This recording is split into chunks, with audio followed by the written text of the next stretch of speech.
76화 2부 뭔 뉴스를 해야 돼? 의보구스. 뭐라고요? 의보구스 시작하겠습니다. 마더구스 같은 거죠? 근데 이 자리에 대해서 좀 설명을 좀 드려야 될 것 같은데 네. 여기가 원래 코로나가 이렇게 지금 창궐한 상황이 아니었으면은 네. 이 대중에게도 좀 오픈을 하는 쇼룸으로 활용하려고 그랬던 공간이지 않습니까? 아, 저희가 지금 방송을 하고 있는 이 공간. 이 공간이요. 예. 그렇죠. 예. 쇼룸 3월에 열려고요. 예, 네. 알겠습니다. 지금 서구시 오피스에서 우리가 보통 녹음을 많이 했었는데, 네. 그 자리보다 이 자리가 좀 더 이쁘지 않느냐라는 그런 아주 훌륭한 의견을 수렴해가지고 한번 옮겨봤습니다. 제 의견이었습니다. 자, 패션포스트의 최수환 기자님 기사로 시작할게요. 네. 아, 그리고 참고로 저희 이 방에 들어오신 분들이 어떤 분이신지 정확히 모르겠는데, 만약 서페라에서 들어오신 분들은 무슨 손들기라든지 그런 게 있을 거예요. 그래서 들어주시면은 저희가 스피커로 올려드리겠습니다. 네. 아, 지금 그거를 켜놨어요? 클럽하우스를 켜놔가지고. 네, 저희 또 신기술을 좀 접목시켜 보려고. 네. 한번 해보는 거지 뭐. 네. 자, 노르딕 라이프 스타일 아르켓 국내 진출이라고 최수환 기자님이 준비를 해주셨고요. 그래서 노르딕 라이프 스타일 브랜드 아르켓이 한국에 진출한다. 오는 26일 오픈하는 더 현대 서울에 첫 매장을 연다고 합니다. 그래갖고 뭐 어쩌고저쩌고 이제 아르켓에 대한 설명을 이렇게 주셨는데 뭐 별 내용은 없고요. 이 아르켓 뭐 하는 브랜드입니까? 아르켓 H&M 그룹이 만든 일종의 라이프 스타일 패션 브랜드이고, 여러 가지 지속 가능성이라든지 혹은 아주 투명한 공급과 생산의 장소들을 밝힌다든지 뭐 그런 식으로 해가지고 뭐 이런저런 유럽 쪽에서 여기저기 매장이 있고, 근데 아직 H&M이 성장할 때만큼 폭발적인 성장을 보이고 있지는 못한 것 같아요. 예, 뭐 장르가 좀 다르기도 하고요. 그런데 한국에 언제 진출하나 저도 개인적으로 굉장히 궁금했어요. 예, 왜냐면 옷들이 그냥 패션만 놓고 보자면은 H&M 같은 경우는 굉장히 트렌디한 옷을 만들잖아요. 예, 그러니까 시즌에 유행하는 것들이 거의 그곳에 일주일 단위로 바로바로 올라오는데, 아르켓 같은 경우는 어떻게 보면은 그 대처점에 있거든요. 맞습니다. 예, 그러니까 유니클로에 좀 더 가깝다고도 볼 수 있죠. 그렇죠. 예, 유니클로에 좀 더 가깝지만 뭐 가격대 같은 경우는 그렇다고 좀 비싸고. 예, 좀 비싸고. 예, 그렇다고 또 H&M의 다른 브랜드인 코스랑도 좀 달라요. 코스는 조금 더 소위 말하는 약간 그런 엣지가 들어간 좀 디자인을 추구하고 좀 뭔가 굉장히 날렵하고 날카로운 느낌이라면, 이쪽은 조금 더 편안한 느낌이 있습니다. 그리고 참고로 이승준 님이 말 안 할 거면 쩝쩝거리지 마. 그거 시끄러워 그거. 안녕하십니까. 마이크 꺼 그거 시끄러워. 승준 씨가 이제 저희 참여했습니다. 네, 승준 씨는 오늘 뭐 특별한 일이 없었었나? 예. 그냥 놓은 거지 뭐. 네네. 아무튼 그래가지고 이제 그런 브랜드인데, 이곳이 매장에 가보면 보통 옷만 팔지 않아요. 요즘엔 카페도 있고, 아르켓 자체가 카페를 좀 밀고 있고, 그래서 일종의 머무는 공간. 한참 그게 트렌드였었던 때가 몇 년 전에 있었는데, 있죠. 그 무렵에 이제 아르켓 브랜드가 출범을 했어요. 그래서 이제 F&B 복합 매장으로 해가지고서 이렇게 가자라는 거가 컨셉트의 이제 일환이 된 거죠. 이제 그거를 이제 우리나라에서도 이제 현대백화점 이제 여의도에 여는 거 존나 큰 백화점 있잖아요. 그거의 한 이제 섹션을 아르켓이 이제 해결을 하겠다고 합니다. 아시아 최초 매장이라니까요. 좀 궁금해요 개인적으로. 그 현대백화점 거기는 언제 오픈한다고요? 2월 26일입니다. 얼마 안 남았네. 그러면은 건물은 다 지어놓은 건가? 그렇겠죠 당연히. 왜냐면 지금 막 홍보도 엄청 하고 있고. 근데 건물은 진짜 이상하게 생겼거든요. 유명한 건축가가 이제 지은 건물이니까요. 되게 어마어마하게 큰 백화점이잖아요. 그거 한번 오픈하면은 뭐 코로나 시국이긴 하지만 한번 좀 구경 한번 가보면 좋을 것 같긴 합니다. 네. 백화점은 뭐 코로나하고 상관없더라고요 보니까. 근데 사람들이 이제 모인다는 점에서 안 그래도 지금도 많이들 모이고 있더라고. 좀 궁금해요. 그러니까 어떤 게 궁금하냐면 상황 얘기하신 것처럼 코로나 상황이잖아요 지금. 네. 그래서 보통 때 같으면 사실 어쨌든 여의도는 서울 한복판인데 이런 거대한 매장이 생기면 막 미어 터져야지 정상이거든요. 그런데 지금은 시기적으로 사실 그런 때는 아니잖아요. 사람들이 많이 돌아다니지도 않고 그런데 현대는 제가 봤을 때 여기에 정말 이를 갈고 서울을 다 접수하겠다 이런 마음으로 좀 다른 종류의 백화점을 만들었다고 생각하거든요. 그런데 상황이다 보니 어떤 식으로 좀 전개가 될지 그런 게 좀 궁금합니다. 여의도가 사실 역사적으로 이런 패션 컴플렉스가 성공한 적이 없었어요. 그나마 그래도 버텼던 게 지금까지 이제 IFC. 예. IFC 쇼핑몰은 그래도 어떤 면이 있었냐면은 쇼핑몰이지만 주중에 그 건물 자체에 이제 입점되어 있는 회사들이 많거든요. 그렇죠. 그래서 그분들이 이제 내려와서 이제 뭐 이것저것 사는 그런 수요가 좀 있어가지고 그 일반적인 쇼핑몰보다는 그래도 평균 객단가가 좀 높게 형성되는 그런 쇼핑몰로 살아남아 왔었어요. 근데 주말에는 오히려 좀 텅 비든 약간 그런. 주말에 여의도는 사람이 별로 없지. 그러니까 현대가 이거를 짓는 거는 저는 이제 그 구역에 이제 상주 인구를 노리는 것만으로 보이지는 않고 서울에 있는 사람들이 여기로 오게끔 만들겠다라는 이제 그런 방식인 것 같아요. 이 정도로 대규모의 이제 매장을 차린다라고 하는 거는 그 지역 인구만으로 이제 뭐 수반이 될 수 있는 건 아닌 것 같아요. 여기가 뭐 여의도가 사람이 진짜 존나 많이 사는 데는 아니잖아요, 이제. 뭐 주택도 많이 있고 뭐 사는 사람들도 많이 있습니다. 저도 어렸을 때부터 쭉 살았었고. 그런데 쇼핑을 위해서 여의도로 들어온다 이게 사실 쉬운 일이 아니에요. 그러니까요. 여의도가 그러니까 교통이 엄청 복잡하고 네, 불편하고 길이 막히고 난리도 아니거든요. 그래서 그리고 사실 그런 것도 있는 것 같아요. 그러니까 예를 들어서 일반적으로 쇼핑이라든지 뭐 유흥을 즐기기 위해서 서울에 형성한 어떤 상권들을 보면 가령 뭐 홍대 연남, 뭐 성수, 최근에 뭐 그런 것들 이태원 한남들을 보면 결국에는 그 커다란 부지가 있어서 몰 형태로 들어가 있는 것들이 아니라 사람들이 골목골목을 찾아다니는 재미 같은 것도 좀 있거든요. 그런 데서 오는 어떤 젊은 소비자들의 좀 재미 같은 것들. 그런데 여의도는 그 동네의 특성상 그 거대한 몰을 만들고 그 안에 뭔가를 넣어야 되는 구조잖아요. 네, 실제로 IFC도 그렇고 현대 이번에 생기는 더현대 서울도 마찬가지라는 생각이 드는데 그래도 그런데 이제 그 전래인 바로 옆에 있는 정말 IFC를 보면 그곳이 여러 가지 종류의 경기도 외곽까지 퍼져 있는 그 수많은 몰들 중에서 엄청나게 성공한 몰은 아니거든요. 그치. 네. 그러니까 막 거기에만 있는 특별한 뭔가가 있어서 그곳을 가는 건 아니에요. 네, 다만 동네 반경상 여의도를 거점으로 찍을 수 있는 사람들이 주말을 그냥 뭐 어느 정도 쇼핑도 하면서 보내기 위해서 가는 것이라서 사실 저는 더현대가 성공을 만약에 하려면 그 아르켓 같은 매장을 유치한 것도 마찬가지겠지만 결국 그곳에 가야 되는 어떤 목적을 좀 명확하게 만들어야 되는데 여기서 하나의 문제는 그 백화점은 어쨌거나 다양한 매장들이 있기는 해도 주체가 하나잖아요. 현대백화점이잖아요. 네. 근데 일반적인 문화적인 상권이 형성되는 곳들은 다양한 객체들이 다양한 것들을 만드는 자발적으로 살기 위해서 생존하기 위해서 만드는 것들이 있기 때문에 좀 그런 면이 좀 궁금해요. 어떻게 될지. 근데 저는 오픈하면 일단 가보려고 합니다. 좀 궁금한 것들이 많아서.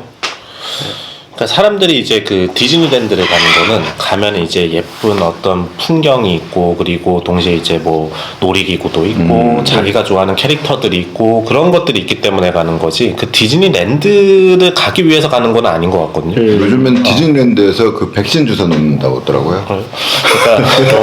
그러니까 뭐 이런 식으로 백신 주사를 맞으러 가고 뭐 그걸 갖고 가는 거지. 그래서 포인트는 이런 몰이기 때문에 장사가 잘 되는 건 아니고 그 안에 이제 테넌트와 콘텐츠를 어떻게 넣느냐, 뭘로 구축을 하냐에 따라 갖고 이제 좀 성패가 갈릴 것 같아요. 그러니까 뭐 이 아르켓도 그렇겠지만 여기에서만 볼 수 있는 것들이 많으면 많을수록 성공 가능성은 조금 높아지겠죠. 그렇죠.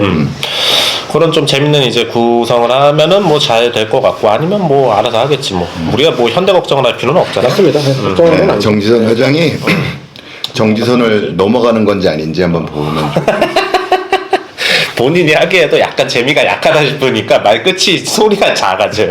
아니 표정이 그렇더라고. 진짜 부끄러운 줄 아세요? 네. 아무튼 그 이제 두 번째 기사는 제가 좀 소개하겠습니다. 네. 이어서 그 더현대 서울 얘기를 좀 하고 싶은데요. 네. 한국경제 강경주 기자님의 글입니다. 그래서 짧은 기사예요. 그냥 정지선 회장의 역작. 여의도 더현대 서울. 예, 백화점이 아니다라는 타이틀을 달고 있고요. 이곳이 이제 영등포구 여의도에 새 매장을 오픈을 하고 서울에 10년 만에 들어서는 현대 대형 점포랍니다. 예. 현대백화점이 몇 개 없어요. 맞아요. 서울에 별로 없죠. 별로 예. 없어요. 오히려 그 국내 거의 최대 규모인 현대 판교는 뭐 판교에 있죠. 사실. 네. 뭐하러 얘기하는 거예요? 정지선 넘네 이 사람. 정지선은 없고. 저도 모르게. 예. 그래서 아무튼 그 10년 만에 이제 오픈을 하고 정지선 현대백화점 회장이 직접 진두지휘하며 공을 들였다는 후문이다. 백화점까지 아예 백화점이라는 이름까지 덜어내면서 종전의 어떤 신복합문화 쇼핑 공간으로 이정표를 제시하겠다는 각오를 담았다는데 그 신복합문화 쇼핑 공간이라는 단어 자체를 제가 한 20년째 듣고 있는 것 같은 느낌은 조금 굉장히 있습니다. 구수하죠? 네, 네, 찰지네요. 네, 그래서 이제 2월 26일에 문을 열고요. 정말 커요. 지상 8층에 지하 7층이고 영업 면적이 27,000평입니다. 아, 존나 크네. 그리고 참고로 수도권 최대 규모인 현대백화점 판교점이 28,000평이거든요. 근데 서울에 27,000평짜리 내는 거예요. 와, 네. 진짜 장난 아니네. 그리고 여기는 이제 뭐 여의도 대신 서울이란 지역명을 배치함으로써 그룹의 대표성까지 부여했다. 뭐 이런 기사인데 그 공간 설계를 뭐 캐나다의 인테리어 전문회사, 뭐 영국의 글로벌 설계사 뭐 등등이 쫙 했고 재밌는 게 여기 가봐야겠다고 생각이 좀 드는 것 중에 하나가 그 플로어 5층 중에 5층 안에 사운즈 포레스트라고 해가지고 그 1000평 규모의 실내 녹색 공원이 있어요. 네, 근데 그 제가 그 플로어 가이드 그 도면을 봤는데 그 1000평이잖아. 1000평 정말 큰 거잖아요. 근데 1000평짜리 공원이 있는데 그게 그 전체 5층에 작게 보이는구나. 네, 반의 반 정도밖에 안 돼요. 네, 그래서 와 여기는 좀 뭔가 대체 좀 그런 궁금함이 좀 있고 아까 말씀하신 것처럼 아르켓이 들어오고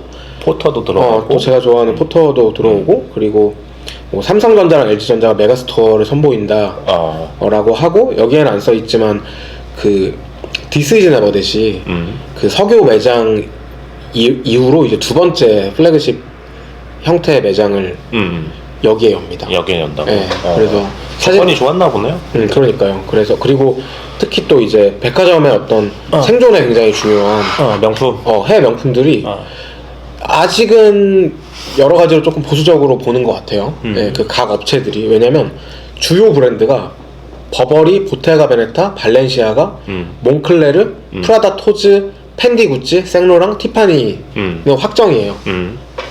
근데 없잖아요. 빗동 샤넬 없으면 일단 성공한 게 아닙니다. 네, 그러니까 루이비통, 샤넬, 에르메스가 샤넬 있어야 돼. 현재 없습니다 여기에. 그래서 뭐 모르죠. 나중에 또 MD 개편을 통해서 들어올 가능성도 있고 어차피 인테리어비 현대가 낼 거잖아요. 그치. 네, 그런데 그 보니까 그래서 이제 저희가 말한 것처럼 샤넬, 에르메스, 루이비통 등 3대 명품 브랜드와는 협의를 진행 중이다 라고 써놨습니다. 네, 근데 실제로 그들이 매출에 차지하는 비중은 뭐 어마어마하죠. 네. 샤에루는 진짜 장사하기 좋겠네요. 우리나라에서 그 막 매장도 차려줘, 그 판매 수수료도 얼마 안 받고 좋지. 그 빗동 샤넬 여기서 영업 담당자들의 가장 중요한 업무는 거절하는 겁니다. 우리 입점 제한을 거절하는. 네. 거기 그 매장도 제일 좋은 자리에다가 이제 딱 멋있게 크게 해주잖아요. 그거. 저희 그 장사하기 좋겠다. 저기 이 앱 이름이 뭐였지? 클럽하우스. 클럽하우스. 네, 클럽하우스에 네. 저희 게스트로 나오셨던 권순환 실장님이 들어오셨는데 그냥 한번 초대해봐도 될까요? 네. 임의로 하겠습니다. 네. 인바이트 투 스피크를 한번 해봤습니다. 자, 뭐 그렇습니다. 그래서 현대백화점이 이렇게 대규모로 이렇게 생긴다고 하니까 뭐 개점하면은 개점이 얼마 안 남았잖아요. 그러면 개점하면은 뭐 다음 주에요. 심심하시면 한번 가보세요. 그러면. 마침 또 25일이 월급날일 테니까 다음 날에 그 또 타이밍을 노린 거예요. 월급날 다음 날 오픈하는 이런 주도 면밀함. 네. 굉장하네요. 그 참고로 그 더현대 서울 같은 경우는 근데 그냥 더현대 서울 치시면 네. 그 이제 웹사이트가 나와요. 그 플로어 가이드가 들어간 웹사이트가 나오는데 그 웹사이트를 굉장히 잘 만들었어요. 네, 정말 좀 정말 잘 만들었다 싶을 정도로 잘 만들어가지고 이거거든요. 그래서 근데 모바일에도 똑같이 보여요. 네, 그래서 여러 가지 막 올라오고 네버댓이랑 막 여러 가지 이런 곳이라 하더라고요. 서울 그 사운드 포레스트가. 그래서 저는 여기 좀 재미있을 것 같고 좀 궁금합니다. 아무튼 그리고 재미있을 것 같습니다. 갔다 와서 알려주세요. 권순환 실장님은 제가 임의로 초대 그냥 마음대로 해서 죄송합니다. 아닙니다. 안녕하세요. 반갑습니다. 안녕하세요. 네. 안녕하세요. 녹화 중이신 거? 안녕하세요. 녹화 중이신가요? 예, 네. 저희 지금 뉴스를 이제 녹화하고 있는데 자, 다시 돌아가죠, 얘기로. 자, 이런. 그랬습니다. 자, 다음 뉴스 갈게요. 이거 사실 뭐 그렇게 대단한 뉴스는 아닌데 그냥 이제 요즘에 이런 게 좀 트렌드인 것 같아가지고 그래갖고 좀 말씀을 드릴게요. 뭔가요 이거? 스파오하고 무직 타이거라는 데하고 이렇게 제휴를 해가지고서는 이제 뭐 협업 상품을 만들었다고 하는데 사실 타이거는 뭐 드렁큰 아니면 무직이고 막 애들 왜 그러니 타이거들이 우리나라는 타이거들이 상태가 좀 안 좋네. 자, 무직 타이거는 자유로운 삶을 지향하는 일러스트레이션 기반의 브랜드로 일상 속 제품을 디자인하고 전통을 기반으로 위트와 시크의 조화를 추구하는 브랜드이다. 아, 진짜 개 족같다 진짜 설명. 그런데 이번에 출시되는 상품은 무직 타이거의 대표 디자인인 뚱랑이가 돋보이는 자수 스웨트 셔츠와 셋업으로 입을 수 있는 스웨트 팬츠로 구성되어 있다고 합니다. 근데 뭐 이런 게 중요한 게 아니라 요즘에 그러니까 무직 타이거처럼 어떤 매스 트렌드라든지 어떤 그 대중들에게 유명한 브랜드가 아니더라고 하더라도 이렇게 의류 브랜드들이 제휴하는 케이스들이 되게 많더라고요. 처음 들어봤어요. 저는 일단. 그러니까 뭐 여기뿐만 아니라 뭐 그런 뭐 스트리머들이라든지 뭐 유튜버라든지 그렇죠. 뭐 어떤 되게 서브컬처럴한 가수라든지 뭐 그런 사람들하고서 의류 브랜드들이 이제 제휴를 해가지고서는 뭔가를 만들어내는 게 한 재작년 말부터 해가지고 되게 빈번하게 시도가 되고 있더라고요. 뭐 심지어는 뭐 캐릭터하고도 협업하잖아요. 무슨 토끼 뭐 하고 뭐 무슨 브랜드가 했는데 그러면은 그런 거 한번 백화점에서 행사하면은 뭐 하루에 1억 찍고 막 그래요. 그러니까 그 협업의 대상이 내가 이 협업으로 인해 갖고 처음 들어보는 애들인 케이스가 되게 많은 거지 맞습니다. 보면. 그러면은 근데 저 말씀 죄송한데 전 이게 뮤직인 줄 알았어요. 무직. 호랑이가 거의 뭐 포기했네요. 드렁큰 타이거 동생이에요, 얘가. 아, 드렁큰 했으니까 저렇게 누워 있는 거죠. 좋다. 이런 삶을 살고 싶다 진짜. 저런 거 보면은 확실히 그런 것 같아요. 예전처럼 이렇게 매스 트렌드만 노리면서 이제 기업을 뭐 이렇게 끄끄거리는 웃겨서 저. 아니 컴퓨터가 같어 이거. 아니 같진 않아요. 뿌리 하나 더 달렸습니다. 저 같은 줄 알았는데. 그러니까 예전처럼 그 매스 트렌드만 노리면서 사업을 하지는 않는다 이런 식으로 이제 이게 그러니까 스파우라는 회사의 주 사업은 아니죠. 그러니까 주 사업은 따로 이렇게 평소 하던 대로 하면서도 이러한 이제 그 간접 사업들을 이제 시도를 해보는 거죠 이제 신사업들을. 자기네들도 엣지가 있고 좀 힙하다 이런 거를 좀 가져오고 싶은 거죠 말하자면. 예전에 막 뭐 그런 거 있었는데 뭐 우악꽃 콜라보레이션 그런 거 내놨을 때 장사 엄청 잘 됐었고 그리고 우리가 사실 젊은 사람들은 리그 오브 레전드라는 게임을 많이 알지만 알지. 사실 보통 이제 그 게임에 별로 관심 없는 분들이 저는 세상에 더 많다고 생각하고 그런 분들은 리그 오브 레전드 안 하거나 관심 없는 뭐 알기는 알지만 관심 없는 분들이 더 많을 것 같단 말이죠. 근데 루이비통에서 그런 아이콘하고 제휴를 해가지고 상품을 내놨던 적도 있죠. 이제 보면은 이제 그런 것들 보면은 확실히 요즘에 좀 기업들이 분발하고 있다. 그런 사변적인 시도들을 많이 하는구나. 그런 거를 좀 느끼고 있어요. 그 협업 얘기를 좀 해보니까 진짜 윤수 씨가 말씀하신 대로 옛날에 협업은 야 진짜 저 대단하다. 저 그치. 사람들 뭐 유인 같은 사람들이. 그렇지. 뭐 막 루이비통 이순신 콜라보 이렇게 해가지고 그러면 그림이 딱 맞는단 말이죠. 그러면. 그 정도는 돼야 콜라보지. 아, 그렇지. 이순신 콜라보 되게 좋았고 근데 그랬는데 요즘 보면은 정말 굉장히 그러니까 알려지지 않은 어떤 협업들도 굉장히 많고 그렇잖아요. 근데 그래서 저도 지금 협업 하나를 준비하고 있어요. 거의 이순신급 아닌가요? 좋네요. 그래서 그 모 이제 브랜드랑 같이 지금 저의 그 인생의 슬로건을 담아가지고 좀 그 철학, 철학이 담긴 사유의 옷을 만들어 보자. 그래서 그냥 맨투맨이랑 반바지랑 티셔츠, 그게 인생을 담은 건가요? 네, 그런 것들을 이제 약간 이런 느낌으로 아직 공개는 못하는데 이제 청취자분들한테 아직은 근데 약간 인생을 담았네요 진짜. 인생을 담았어요 정말로. 이런 거 저기 많이 하던 사람이 있었어요 제 주변에 정윤기라고. 윤기 형 그런 거 많이 하시지. 연예인 엄청 콜라보 하고요. 좋아하시지. 이유는 모르겠지만 되게 무례하시네요. 윤기 형 잘 지내시죠? 형이. 네, 그건 훌륭하신 분이죠. 훌륭한 분이죠. 네, 네. 정말. 자, 다음 뉴스 갈게요. 그래서 이거는 뭐 무직 타이건 스파우 브랜드 거니까 쌀 테니까 관심 있는 분들은 한번 구해보세요. 스파우 룸 이런 데 팔 거예요 아마. 안 비싸지 뭐 저런 거. 그리고 저는 이거 장사 존나 잘 될 것 같아요. 이거 그 꼬맹이들이 엄청 많이 사입을 것 같은데. 잠깐만 그 무직 타이거 살 겁니까? 아 맞다 그건 아니죠. 저도 안 입는다. 저도 안 입는다. 저 태워버릴 거예요. 일단 좀 같은 의견이네요. 일단 너무 제 스타일은 아니에요. 저도 안 입는다. 뭐 사실 이것도 마찬가지긴 한데. 왜 자꾸 끄집어내는 겁니까? 자, 심은보님, 하이피스트의 심은보 기자님이고요. 자, 꼼대 각종 플레이, 나이키 앤 노스페이스 협업 포함된 플레이 투게더 컬렉션을 출시했다고 합니다. 그래갖고, 보면, 깜찍스. 이제 꼼대 각종 플레이 특유의 그런 좀 이제 캐주얼한 옷들이죠. 그래서 뭐 셔츠나 뭐 스웨트 셔츠나 후디. 반팔티나 후디나 이런 것들을 이제 내놓는다고 하는데 아주 이 꼬맹이들이 좋아할 만한 디자인. 나이키 로고 그냥 빵 하고 들어가 있고 노스페이스 로고 빵 하고 들어가 있고 그 옆에 이제 꼼대 각종 로고 딱 하고 붙어 있는 그런 아주 쌈박한 디자인을 뽑아냈습니다. 깜찍스. 이거는 뭐 한정판이겠죠?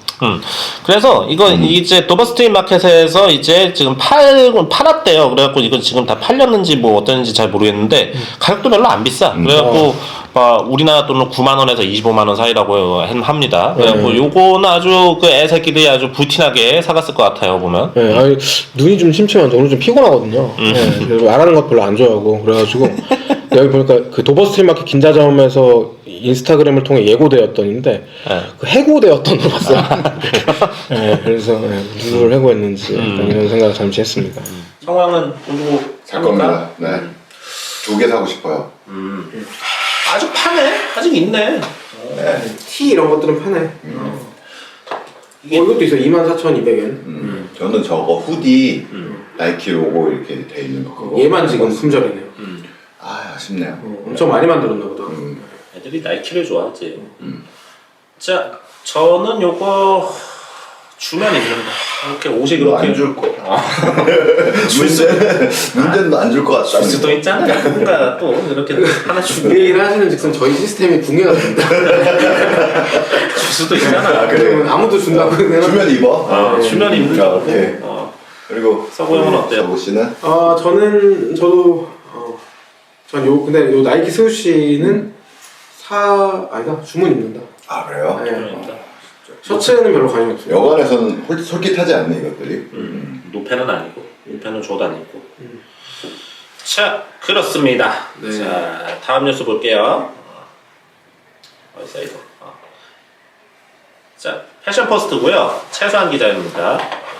LMC 오프라인 공약 시작이라고 말씀해 주셨는데 레이어 대표 신찬호가 LMC의 오프라인 유통을 확대한다고 합니다. 그래서 최근에 이 신세계 강남점에 입점을 하면서 대형 유통사에 첫 발을 들였고 그리고 연내에 이제 앞으로 올해 안에 오프라인 매장 10개에서 15개 정도를 오픈하는 것을 목표로 두고 있다고 합니다. 그래서 그리고 LMC와 함께 전개해왔던 라이프를 별도 법인으로 분리해서 단독 전개한다고 하고 그리고 이를 위해서 지오다노 포렘 출신의 문유선 신임 대표를 선임했다고 합니다. 그래서 이제 이 찬호 형이 다 하는 거 아니에요, 이제. 자, 그리고 영업 담당으로 지오다노 출신의 김경수 부장을 섭외했다고 합니다. 그리고 뭐 라이프를 떼어내면서 이제 LMC와 마리떼 프랑스와 저버, 칸코 퍼즈 등을 전개하고 있고 신규 브랜드 론칭도 계획하고 있다고 합니다. 그러니까 다각도적인 패션 기업이 되었죠. 그렇네요. 요 정도 규모라고 하면은 옛날에 뭐 옛날 회사 중에 신원 같은 회사 뭐 그런 회사들이 이제 이 정도 신화 되겠죠. 그렇구만 뭐 약간 그 느낌이네.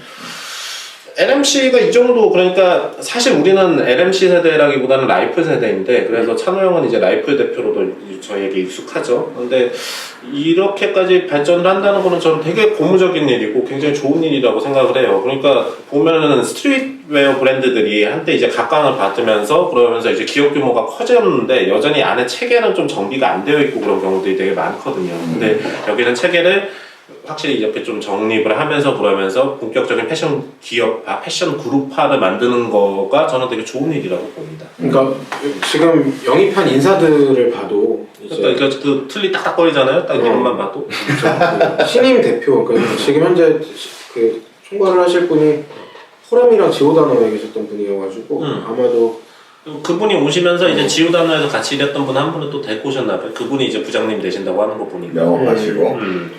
그리고 요번에 좀 인사청을 했어요. 그래갖고 제가 아는 분들 중에서도 두 분이 이제 저쪽 기업으로 가셨는데, 그래갖고 이제 뭐 영업하시는 분도 있고 뭐 하시는 분도 있고 그런데 보면은 이제 좀 올해 좀 제대로 한번 정비를 하고 가자. 이게 이제 지금 이제 LMC 레이어 컴퍼니의 이제 그런 목적인 것 같습니다. 좀 잘 하셔가지고서는 올해도 좀 드라이브 제대로 걸고 그랬으면 좋겠어요. 이게 좀 뭐랄까 성공하는 그런 케이스가 되어주면 좀 지금 또 커나가고 있는 그런 스트릿 그치, 그- 기반의 기업들 브랜드들도 좀 나도 저렇게 될 수 있지 않을까 뭐 이렇게 좀 되고 또 그다음에 비즈니스 모델로도 만들어질 수 있고 그렇게 될 수 있으니까 아무튼 좋은 케이스가 나왔으면 하는 바람이네요. 그러니까 단순히 외형적인 사례에서도 되게 도움이 되고 그것뿐만 아니라 이렇게 기업을 체계를 정비를 해가지고 가는 것이 도움이 필요하다라는 것을 이제 스트릿 브랜드들에게 좀 주지시킬 만한 그런 그 사례가 되겠죠. 이제. 네.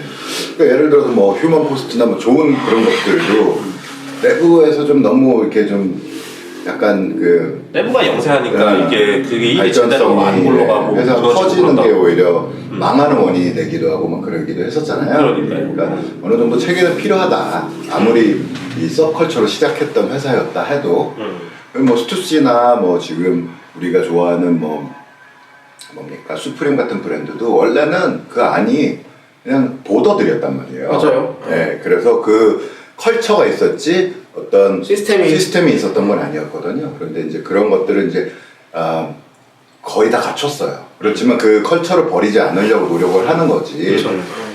근데 안 그래도 아까 전에 문득 그냥 혼자 있다가 스프링 생각이 좀 났는데 그 이제 저희가 인수했잖아요 VC가 자기가? 네. 아니 저희가 인수했다 그래가지고 깜짝 놀랐네.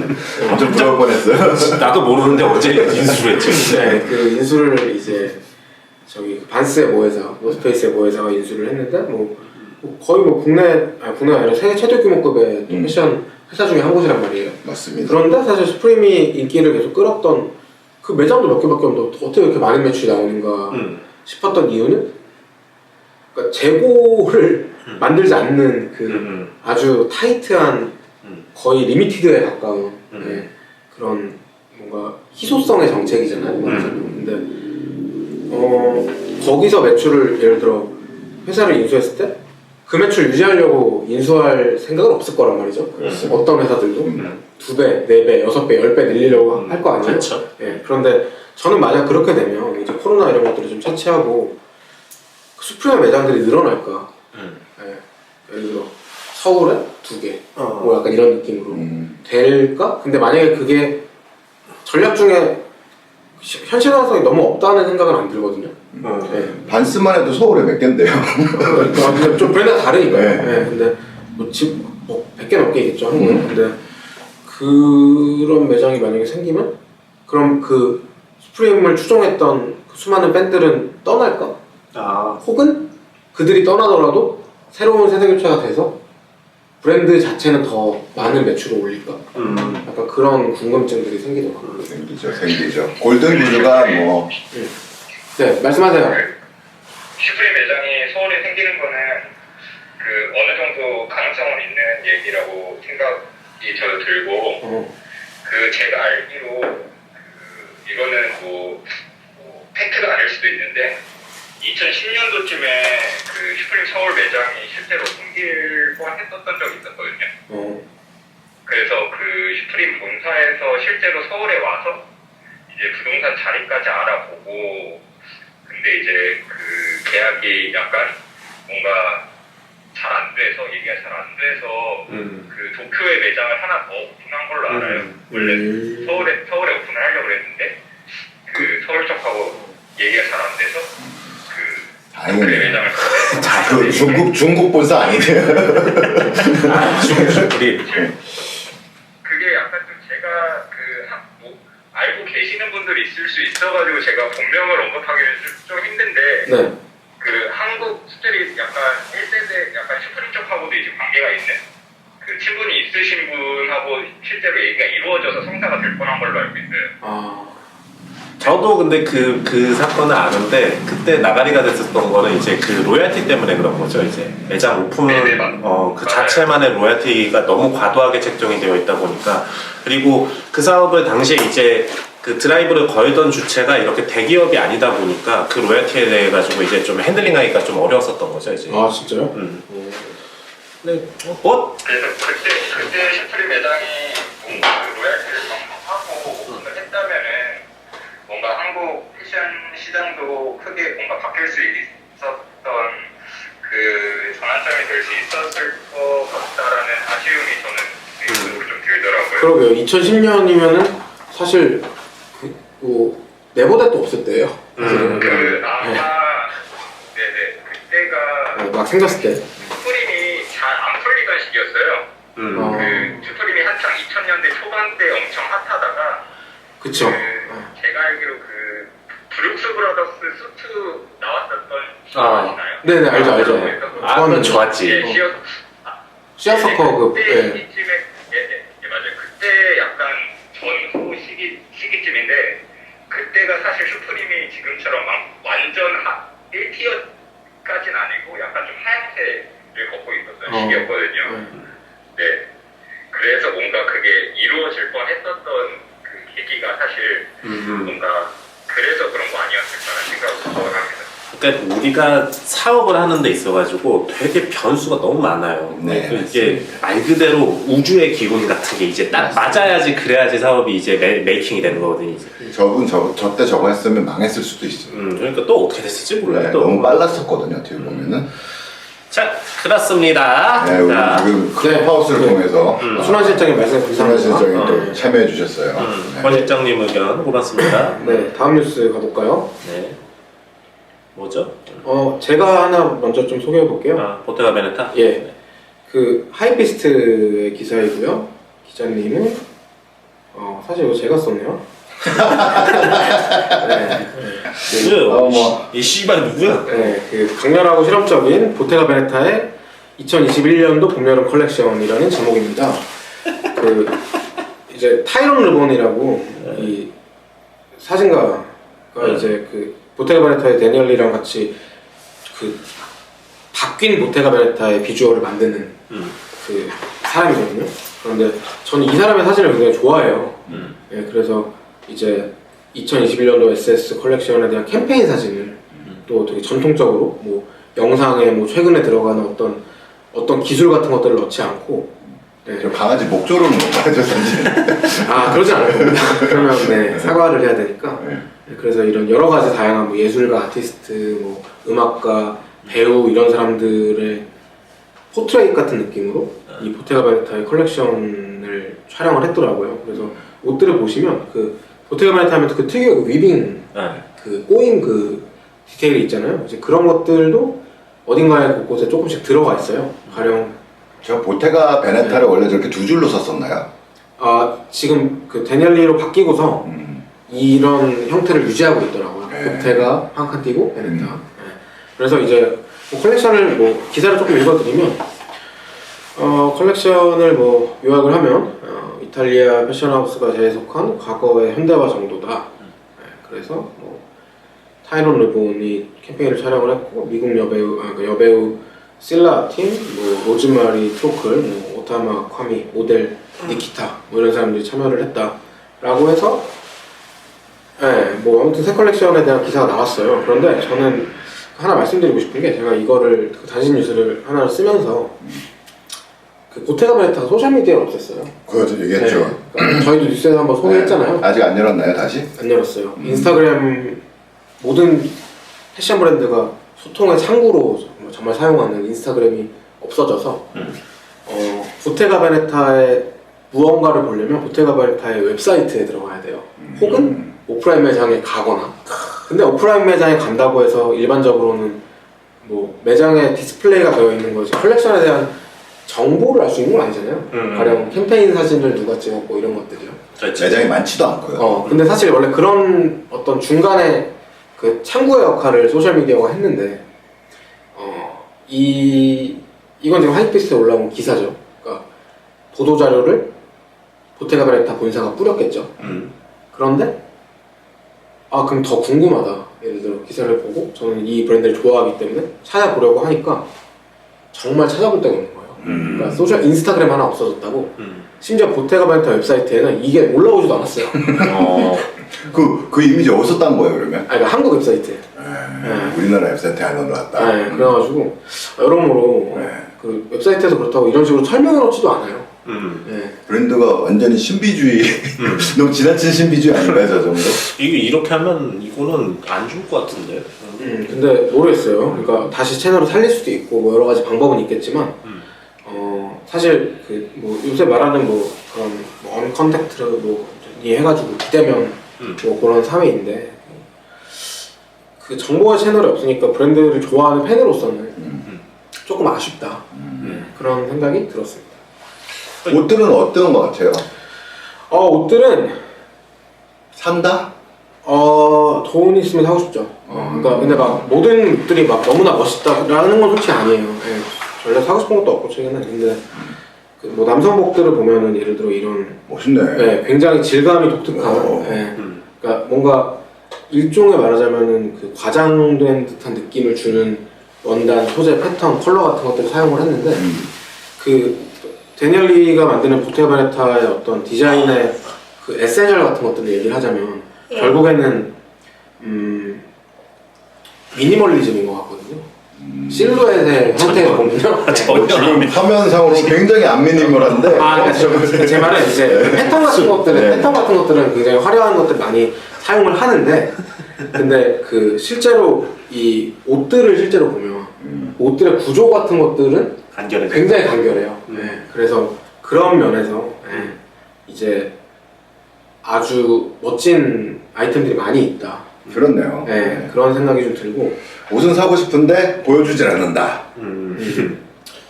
모르겠어요. 왜 이렇게 운영하는지 모르겠고 저는 이거는 줘도 안 입을 것 같아요.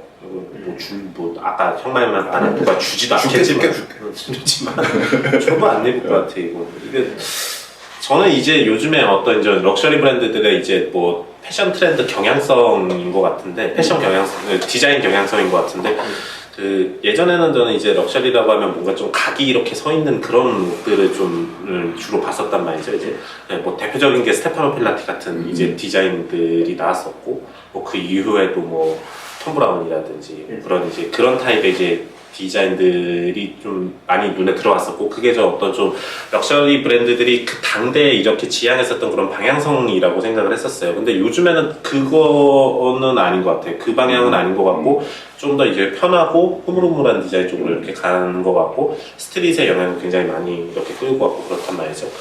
근데 그게 제 취향은 아니에요. 그래서 요즘에 럭셔리 브랜드들의 옷들에 대해서는 진짜 별로 관심도 없고 별로 그렇게 막 옛날처럼 막 옛날에 디오로모 뭐 나오면은 와 존나 예쁘다 나도 하나 있었으면 좋겠다 이런 게 있었단 말이죠. 이제는 그런 게 없어요. 이제.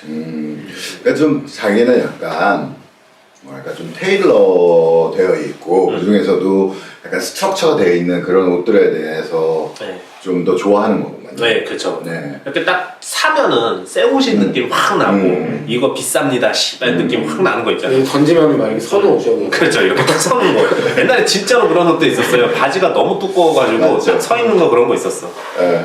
아니 그리고 그런데 이제 뭐 테일러 정장들 브랜드들도 요즘에는 사실 요즘에. 왜냐면 뭐 접착도 안 하고 그 다음에 패드도 안 넣고 스트럭처가 없는 쪽으로 최대한 가려고 그러거든요. 근데 그게 이제 왜 그러냐면 뭐 저 PT도 지금 요즘에 안 열리긴 하지만 그 정장을 막 차려입고 모이잖아요 거기는. 근데 그게 어떤 느낌이냐면은 그들의 늘 에브리데이의 모습을 거기서 보는 게 아니야. 그들도 그럴 일이 이제 없는 거예요. 그들의 삶에서 더 이상 뭐 공장을 다니던 옷을 뭐 재단을 하던 예전처럼 그렇게 다니고 그럴 일이 별로 없어졌어. 이제 그런 뭐 드레이크도 봐도 거의 뭐 수트 같은 개념으로 나와 있는 옷이 거의 없잖아요. 그렇죠. 네. 일종의 좀 평상복. 그렇죠. 그냥 뭐, 예. 그러다 보니까 이제 그날 최대한 힘주고 오는 거예요. 그냥 그 기분을 내기 위해서. 그치. 한번 그냥 쇼잉하는 거지. 그렇죠. 그렇게 되다 보니까 전반적으로 좀 이쪽으로 이제 좀 힘을 빼는 쪽으로 많이 가고 있는 건 사실인데 그렇다고 해서 네가 지금 너무 힘을 뺐다. 너는 그게 싫다면서 이렇게까지 힘을 빼려니? 아니, 이게 존나 트렌디한 거야 이게.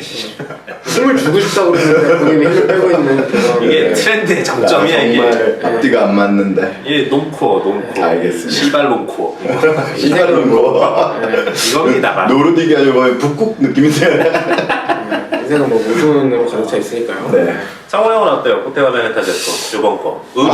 저는 제가 좋아하는 브랜드나 뭐 이런 건 아니에요. 스타일도 그렇고. 근데 뭐 한국 뭐 하고 싶은 옷들도 있어 보이긴 해요. 그런데 좀 이 브랜드는 지금 막 우리가 이제 변했습니다. 우리가 막 이제 살아나요. 막 이렇게 막 보여주고 막 난리를 깽가리 막 치고 난리를 쳐야 될 판에 숨긴다니까. 그러니까. 어떻게 하려고 그러는 건지 진짜 궁금은 해요. 왜냐면 이게 지금 숨기는 거에 대한 이슈를 지금 서구가 2번이나 갖고 왔거든요. 안 그랬으면 안 갖고 왔을 거예요. 그렇지. 네. 이게 똑같은 얘기 2번 안 하는 분이잖아요. 말 어깨로 소문났는데. 진짜 대단한 분이네요. 그래서 이제 저 같은 사람들이 있잖아요. 그리고 이제 사실 보테가 베네타가 인스타그램 뭐 콘텐츠 같은 것들을 공식적으로 시작하기 전부터 이런 일종의 팬 페이지들이 있어요.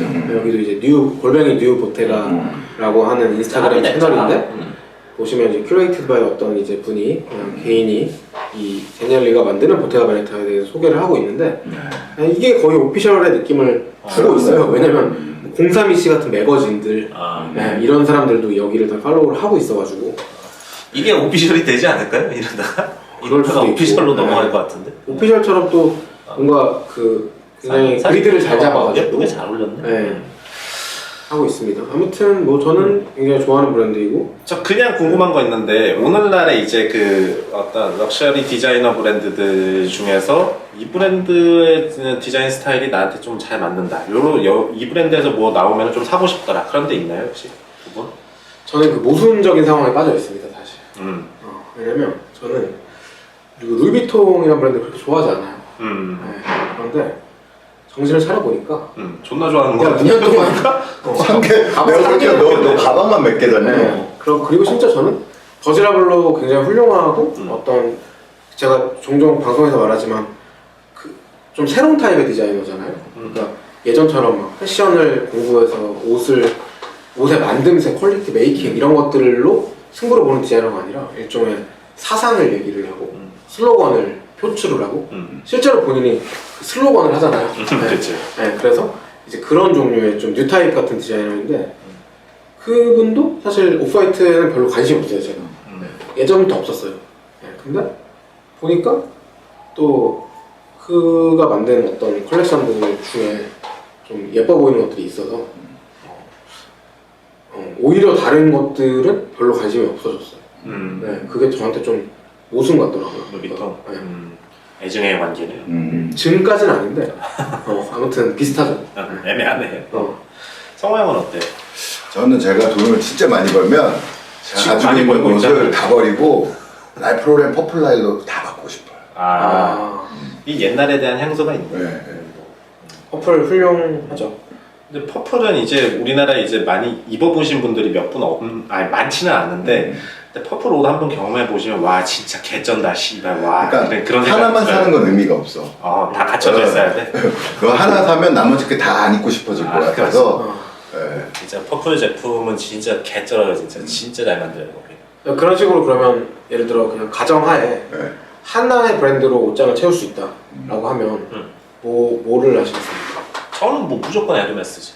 어. 저는 에르메스. 저는 그러니까 저는 원래 브랜드를 신뢰하지 않거든요. 그러니까 한 브랜드 안에서도 제품의 품질은 얼마든지 나눠질 수 있다라고 보는데 근데 그 브랜드만으로 신뢰할 수 있는 데가 딱 두 군데 있어요. 그게 하나는 에르메스, 하나는 아크테릭스 베일런스. 두 개는 그러고 보니까 아크텍스 베일러스를 안 고르고 에르메스를 고르는 속물적인 선택을 그게 베일런스는 스타일이 너무 좀 단조로워. 너무 단조로워. 미쳐버리겠죠. 진짜 무슨 공포 영화 아니 무슨 미래를 되게 디스토피아로 그리면 딱 그런 스타일이에요. 킬링 브리온 같은 그런 느낌이에요. 자, 그래서 좀 한계가 있다. 저는 하나만 갖춰야 된다면 에르메스, 형은 랄프로렌 퍼프라고, 형은 루이비통. 아니요, 그 옷은 너무. 저도 만약에 뭐 그냥 가정이니까. 프라다? 저도 그러면 에르메스고. 에르메스. 그러면 에르메스지. 에르메스. 한 십몇 년 전 어릴 때는 또 그때는 막 멋에 취해 있어가지고 그때도 그런 사람 막 했잖아요. 돈도 없고 그렇지만 근데 저는 그때 나는 요지하면 오토다 이랬거든요. 취해 있었네. 근데 지금의 취해 있어. 그때의 저를 제가 지금 보면 그 빗방맹이를 심하게 확실히 취해 생각이 계셨는데. 듭니다. 뒷백명이 그거 진짜 남아있기 어렵겠네요. 이제 오늘의 마지막 뉴스. 네. 수고했습니다. 안철에서 그런데 그걸로 보죠. 네.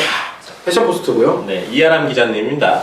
무신사 동반성장 지원금 399억 돌파했다고 합니다. 이제 뭐 어쩌고저쩌고 이렇게 설명을 주셨는데 무신사는 공정거래위원회가 주최한 유통납품업계 제도약을 위한 상생협약식에 온라인 패션 플랫폼 대표로 참석해 입점 브랜드 상생 방안을 논의했다고 합니다. 그러니까 이번 협약식에서 입점 브랜드 생산자금 지원, 대금 조기 지급, 외상 매출 채권 담보 대출, 그리고 판촉 행사 지원을 약속했다고 합니다. 근데 이게 사실 원래 다 하고 있던 거예요. 무신사가 그냥 원래 다 하고 있었어요. 무신사는 원래 하고 있었어요. 그걸 이제 일종의 협약식 같은 걸로 대외적으로 이제 공표를 하는 거죠. 이제 어나운스먼트를 하면서 그러면서 우리가 이런 시스템을 갖고 있으니까 공급업체들아 여기로 들어오세요를 이렇게 다시 한번 얘기를 하는 건데 이거 원래 하고 있었던 그런 시스템들이자 어떤 뭐 지원책 그러니까 공급업체 지원책인 거죠. 이제 여기도 보니까 그 2015년부터 진행한 동반 성장 프로젝트를 연내에도 확대 실시한다라고 써 있네요. 예. 근데 이게 어떻게 보면은 더 의미가 있는 건 것 같아요. 그러니까 이런 거 전혀 신경 안 쓰고 한 번도 해보지 않았다가 갑자기 지금 이 시점에 조금 어렵고 다들 그런 때니까 우리도 이런 거 하겠습니다 이러는 것보다 꾸준히 해왔던 회사가 더욱더 뭐 확대해서 잘 하겠다 뭐 이렇게 얘기하니까 더 신뢰가 가지 않겠습니까? 그러니까요. 이게 또 좀 재밌는 게 이제 요즘에는 이제 그런 IT 기반의 뭐 유통회사라든지 이런 데들이 이제 핀테크 기반의 어떤 그러니까 커스터머 대상의 어떤 그런 서비스들을 이제 만드는 게 좀 경향성이란 말이죠. 예컨대 뭐 무슨 페이 이런 거 존나 많잖아요. 뭐 페이코 무슨 지마켓 뭐 스마일페이 뭐 이런 거 있잖아요. 근데 무신사는 그 반대로 가서 B2B 그러니까 공급자에 대한 이제 어떤 파이낸셜 서비스를 이제 하는 거란 말이죠. 이게 그러니까 방향성이 약간 반대다. 지금 오늘날의 이제 트렌드하고는 반대다. 그런 게 좀 보여서 재밌습니다. 맞습니다. 왜냐하면 무신사 입장에서는 기존의 기성 이커머스 플랫폼들하고 가장 대척점이 돼서 성장해왔고 그리고 강점이라고 하는 것들이 그 컨텐츠가 완전히 다르잖아요. 그렇죠. 그게 이제 본인들의 힘인 걸 아는 거죠. 그렇죠. 그 컨텐츠의 기초가 되는 거는 공급업체죠. 네. 공급업체들이 제품을 공급을 해줘야지만 컨텐츠가 이제 쌓이는 거니까 그거를 이제 끌고 간다라는 우리 위대한 조만호 수령님의 완벽한 결정. 대단하시다. 감탄을 금치 못하겠습니다. 아주. 그리고 아마 이런 것도 이면에 있겠죠. 그러니까 예를 들어서 무신사가 뭐 금전적으로 지원을 하건 목의 광고판에 광고를 내건 이제 말하자면은 그래서 결국 브랜드 매출이 올라갔어. 그러면 무신사는 수수료를 더 많이 받으니까 이익이고 브랜드는 어쨌거나 성장을 할 수 있는 매출이 올라가니까 이익이잖아요. 이게 말 그대로 동반 성장이자 상생이 맞아요. 그런데 그리고 또 이 브랜드는 그만큼 이 플랫폼에 대한 로열티도 강해질 거죠. 그렇죠. 충성도가 생기겠죠. 실제로 매출을 만들어줬어요. 담보를 해주니까요. 그런데 결국 이런 것들을 중간중간에 보면 이제 한국에서 사실 그 어떠한 종류의 카테고리에 있는 브랜드를 사기 위해서 온라인에서 방문할 수 있는 매장들은 한정되어 있거든요. 11번가 아니라 그 저기 29cm, 무신사, 뭐 또 하나 W 컨셉, 뭐 최근에 한섬에서 그 새로운 플랫폼을 냈지만 아직 뭐 올라온 상태는 아니고 그 외에 이제 수많은 더 작고 좀 다른 취향을 가지고 있는 네이버 디자이너군요. 그렇죠. 네이버도 강력하죠. 그런데 그런 것들이 있는데 이제 보면은 결국 저는 이런 종류의 어떤 지원들이 그 익스클루시브에 대한 어떤 이야기인 것 같아요. 그러니까 독점을 하게 하고 우리 플랫폼에서만 구매할 수 있게 하고 대신 우리가 너네한테 이렇게 더 서포트를 해주고 있는. 성우 형이 아까 얘기했었던 그러니까 로열티의 문제, 그러니까 이 어떤 그 플랫폼과 공급업체 간의 이제 그 관계성을 강화시키는 거 있어가지고선 이거는 되게 그 장치예요, 그냥. 그게 가장 궁극적인 목표예요. 그러니까 이런 활동들을 왜 하는 것인가? 이거는 도의적으로, 뭐 도덕적으로 우리가 더 높은 선을 이루겠다 이런 게 아니라 그런 거는 중요치 않죠, 사실은. 그런 거 아니에요. 그런 게 아니에요. 이게 우리가 상생이라고 하는 그런 단어에 뭔가 이제 좀 좋은 뜻이 이렇게 좋은 의미가 부여되어 있다 보니까 이게 그렇게 곡해하실 수도 있는데 그런 게 아니라 기업 간의 거래에 있어가지고서는 서로의 관계성을 보다 공고하게 만들겠다는 것이 이 프로젝트와 이런 활동들의 궁극적인 목표인 거예요. 그리고 또 실은 익스클루시비티가 불가능해요. 그거를 못하게 하는 거는 불법적인 그거는 거고 이제 공정거래위원회에서도 문제가 불공정거래지. 되니까 다 들어가 있더라고요. 보니까 무슨 뭐 LF몰에도 다 있고 뭐에도 다 있고 이러는데 이건 또 소비자들한테는 그래도 이런 거로 살려면 무신사 들어가는 거다라는 또 메시지를 주는 부분도 있는 거예요. 그렇죠. 이게 그냥 나한테 돈 빌려준 사람이 우리 매장에다가만 가격을 제일 좀 싸게 해줘. 딴 데 팔아도 돼. 이렇게 얘기를 하면은 그거 안 들어줄 수 있어. 그건 들어줘야지. 그렇다는 거지. 게다가 그 매장에서 매출이 제일 잘 나와. 그러면 그 매장이 해주는 대로 해주는 거지, 그건. 근데 결국 저는 그런 면이 있어요. 그러니까 뭐 그걸 뭐 좋다 나쁘다 판단할 수는 없을 것 같고 당연히 방금 얘기하신 것처럼 굿이지. 근데 예를 들어서 정말 공격적으로 확장하고 있잖아요. 뭐 모든 기업들이랑 손을 잡고 모든 대기업들이랑 프로젝트를 만들고 모든 유튜버들은 아니지만 여러 가지 그 리마커버라는 유튜버들이랑 같이 협업을 진행하고 합작을 만들고 어쩌고저쩌고 하는데 근데 이제 그게 결국에는 어떤 일종의 뭐 영화식으로 말하자면 무슨 유니버스의 확장처럼 느껴지거든요. 무신사 유니버스. 무니버스 좀. 그러니까 예를 들어 처음에는 아이언맨만 있었어. 근데 이제 앤트맨도 있고 엑스맨도 있고 슈퍼맨도 있고 리거맨도 있고 누구도 있고 누구도 있고 여러 가지가 생기는 건데 저는 사실 그럴 때 이제 무신사에서 뭐 같이 일도 하고 그래서 뭐 관계가 좋은 편이지만 그럴 때 더 작은 브랜드나 작은 샵들이 조금 분발할 수 있는 여지들을 결국엔 막는 셈이니까 그들이 의도하지 않았다고 해도 네, 그런 면에서는 조금 아쉬움도 있죠. 네, 왜냐면 무신사는 지금 카테고리에 만족하지 않고 더 세밀한 카테고리들로 그치. 분명하게 들어갈 테니까 하이엔드 노릴 거고 더 인디펜던트 노릴 거고 화장품도 노리고 뭐 다 하죠. 네. 그래서 거의 쿠팡 같은 혹은 아마존 같은 이제 조조타운 얘기는 할 필요도 없는 것 같아요. 네. 그러니까 무신사가 진정으로 이제 사회공헌을 한다고 하면은 이런 이제 공급업체뿐만 아니라 유통사를 이렇게 지원을 해준다. 본인 외에 중소 영세 규모의 이제 유통업체들을 지원을 해준다고 하면은 그건 진정한 사회공헌인 거죠. 이제 본인이 이제 본인 시장에 대해서도 이제 다른 방식으로 이제 그 같이 살자라고 하는 거니까. 근데 아직 그 단계는 아닌 거고. 벌어지진 않을 것 같은 일이죠. 아마 인수라는 방식으로 도와주지 않을까. 그렇죠. 요즘에 그거 붙잡고 있는 나 힘드신 분들 이제 인수 맞으면 해주고 그러면은 괜찮지 그렇게 하면은. 인수 당하고 싶네. 일단 뭐가 있어? 있구나. 서점 있구나. 서점. 서점 진짜.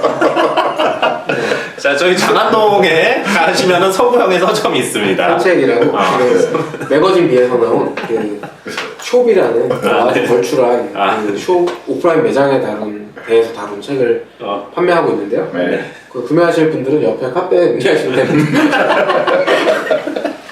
무인서점입니다. 무인서점. 심지어 그 책에도 잠깐 한 줄 소개됐거든요. 근데 그 책에도 그 무인서점이라고 써놓으셨더라고요. 왜냐면 그 에디터분이 오셨을 때 제가 없었거든요. 무신사가 인수를 하셨으면 좋겠네요. 그러니까 사람이 있을 텐데 그러면 그러니까 대단하기 좋을 텐데. 뭐 이지훈 같은 애들 거기 앉아 있고 그럴 텐데. 자, 무인서점 산책. 자, 오늘 이번 주에 준비한 뉴스는 여기까지입니다. 오늘도 봐주셔서 고맙고 클럽하우스 통해 갖고 참여해주신 분들 특히 순환 시장님 아까 전에 좋은 의견 주셔가지고 고맙습니다. 네. 그래도 한 10분 듣고 계시네요, 그래도. 네, 그리고 사실 원래 이 이 뭐라 그러지? 이 앱이 이름이 생각이 안 나요? 클럽하우스. 네, 클럽하우스를 제대로 쓰려면 이렇게 스피커분들을 다 위로 말씀을 하실 수 있게 올려가지고 여기 MJ님도 계시고요. 네, 그래서 이렇게 말을 하면 좋은데 뉴스를 하면서 이것까지 신경을 쓰려니까 조금 뭐라고 복잡스. 그러더라고요. 네. 그래서 나중에 그 승준 씨가 오시면은 승준 씨가 그 아이폰을 쓰니까 이 클럽하우스 그거를 올리고 내리고 하는 걸 승준 씨가 이제 거의 프로급으로 잘하거든요. 아, 네, 그래서 그분한테 좀 전담을 시키고. 근데 그러네. 뉴스로 하지 말고 코너를 그냥 새로 하나 따로 따가지고 하는 게 맞을 것 같은 게 왜냐면 잡담 코너 뭐 이런 잡담 식으로. 코너. 이게 얘기가 여기에 너무 이제 뭐라고 말하지? 하긴 저희가 계속 말하니까. 흩어져요 얘기를 하는데 그래갖고 그냥 집중해가지고 잡담 코너를 한번 준비를 해보도록 하겠습니다. 네. 네. 그럼 오늘 여기까지입니다. 고맙습니다. 네, 고맙습니다. 좋습니다. 방은 안녕. 꺼버리겠습니다. 계속 있을지 모르겠지만. 꺼져 이 개새.